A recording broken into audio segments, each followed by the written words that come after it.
Welcome to my channel Gyan Infinite Video. আসসালামু আলাইকুম প্রিয় দর্শক, আপনি কি জানেন পবিত্র কোরআনে এমন কিছু শহরের কথা বলা হয়েছে যেগুলোর ইতিহাস আমাদের জন্য একটি বড় শিক্ষা।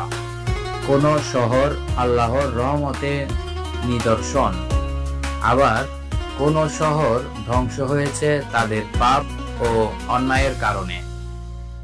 আজকের ভিডিওতে আমরা জানব কোরআনে বর্ণিত এমন 5টি শহরের কথা যাদের ইতিহাস শুধু কাহিনী নয়, বরং আমাদের জীবনের জন্য সতর্কবার্তা। চলুন শুরু করি আজকের ভিডিও।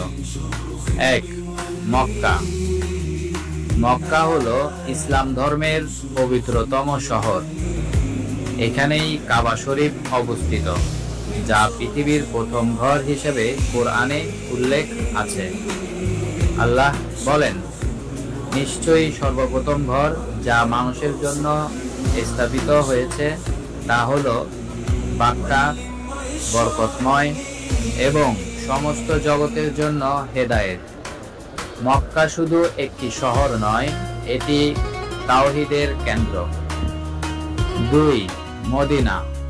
মদিনা ছিল নবীজির হিজরতের শহর। এখানেই ইসলাম রাষ্ট্রীয়ভাবে প্রতিষ্ঠা পায়।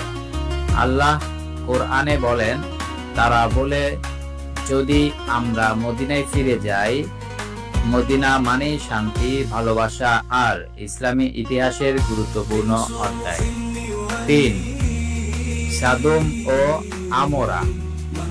এই দুইটি শহরের হযরত লূত আলাইহিস সালাম এর কওম বসবাস করত। তারা অশ্লীলতা, পাপাচার ও সীমাহীন অন্যায়ে লিপ্ত ছিল। আল্লাহ তাদের উপর আকাশ থেকে পাথর বর্ষণ করেন এবং শহর ধ্বংস করে দেন। এটি আমাদের শেখায়, পাপ যত বড়ই হোক, আল্লাহর শাস্তি একদিন আসবেই। 4. আইকা। আইকা শহরের মানুষ ব্যবসায় প্রতারণা করত, ওজনে কম দিত।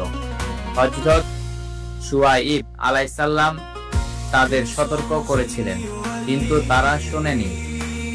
ফলে আল্লাহর গজব তাদের উপর নেমে আসে।